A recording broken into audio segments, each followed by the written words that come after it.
कहानी का शीर्षक कल्याण। बहुत समय पहले की बात है। एक सेठ के यहाँ पर रामू नाम का लड़का काम करता था।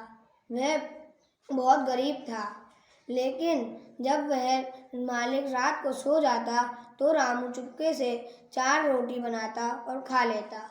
कुछ दिन बाद उसने देखा कि उसकी 4 रोटी में से 3 रोटी बची हैं। तो उसने सोचा कि कहीं चली गई होंगी, मेरे को सोचना नहीं चाहिए। 2-3 दिन तक ऐसे ही चलता रहा। फिर एक दिन उसने चोर को पकड़ने का सोचा।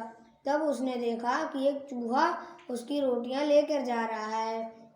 तो उसने कहा कि चूहे भाई, तुम मेरी रोटी क्यों ले जाते हो? बहुत मुश्किल से मैं ये 4 रोटी बनाता हूँ, इसमें मेरा पेट भर जाता है।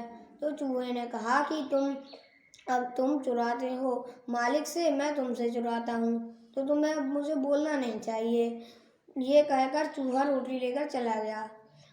रामू ने अपनी किस्मत को दोष देते हुए कहा कि मैं क्या करूँ, मेरे पास इतने पैसे नहीं हैं कि मैं अपने कमाई से खा सकूँ। इसलिए उसने ये फैसला किया कि वह भगवान बुद्ध के पास जाएगा और उनसे पूछ कर आएगा कि उसकी ज़िंदगी में पैसे का आगमन कब होगा। यह सोचकर उसने सेठ से 5 दिन की छुट्टी लेकर चल दिया। चलते चलते शाम को वह एक घर ढूंढने लगा जहाँ पर उसको आसरा मिल सके। तभी उसे एक घर दिखा। वह उस घर में गया और बोला, महाजन, आप मुझे आज रात के लिए यहाँ पर रहने देंगे?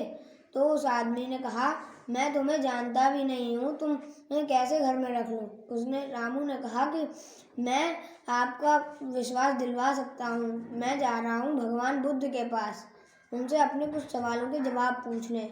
तब वो सेठ बोला कि मेरी बेटी 18 साल से बोल नहीं रही है, वो कब बोलेगी ये पूछकर आ जाना। रात भर रामू वहाँ रुका और सुबह होते ही निकल दिया। रास्ते में चलते चलते उसे एक पहाड़ी दिखाई दी।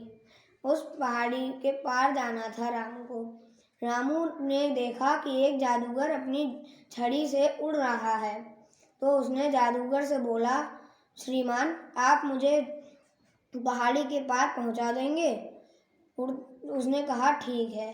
जब वह उड़ रहा था तो जादूगर ने पूछा, तुम जा कहाँ रहे हो?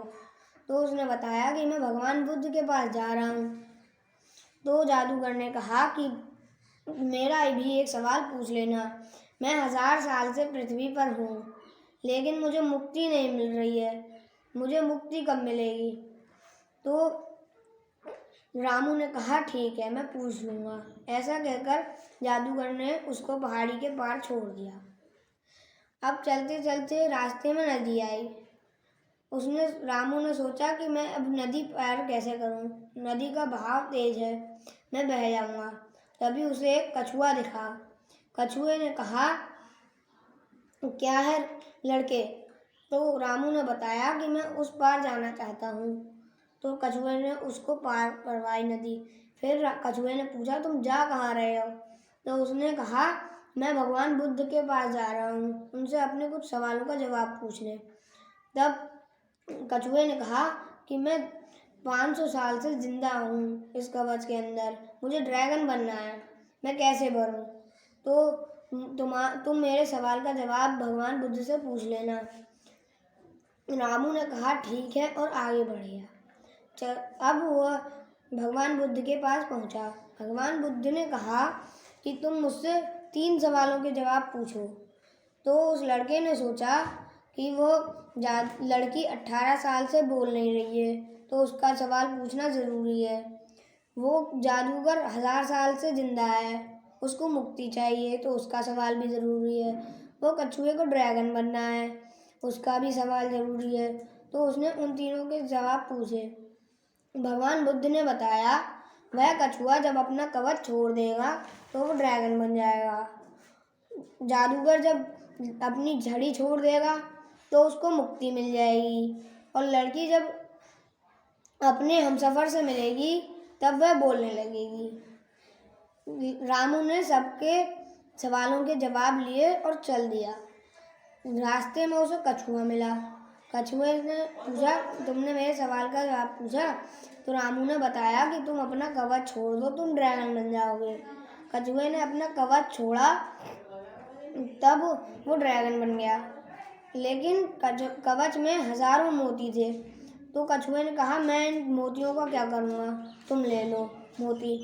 तो रामू ने अपनी पोटली में मोती भर लिए और चल दिया आगे। रास्ते में उसे वो जादूगर मिला। जादूगर ने पूछा, तुमने मेरे सवाल का जवाब पूछा। तो उसने कहा, हाँ, तुम अपनी छड़ी छोड़ दो, तुम्हें मुक्ति मिल जाएगी। जादूगर ने छड़ी छोड़ दी और उसे मुक्ति मिल गई। रामू ने उसकी छड़ी ली और चल दिया आगे। अब वो उस सेठ के पास पहुंचा। सेठ ने पूछा, तुमने मेरे लड़की का जवाब पूछा। तो उसने बताया कि हाँ, जब तुम्हारी लड़की अपने हमसफर से मिलेगी तब वह बोलने लगेगी। तो सेठ ने कहा कि तुम जैसा लड़का और कोई नहीं, तुमने अपने बारे में ना सोचकर दूसरे के बारे में सोचा है। तो इसलिए उसने अपनी लड़की की शादी उस लड़के से करवा दी। रामू पर पैसे, छड़ी और पूरा परिवार हो गया। इस कहानी का शीर्षक है, हमें अपने से पहले दूसरों के बारे में सोचना चाहिए।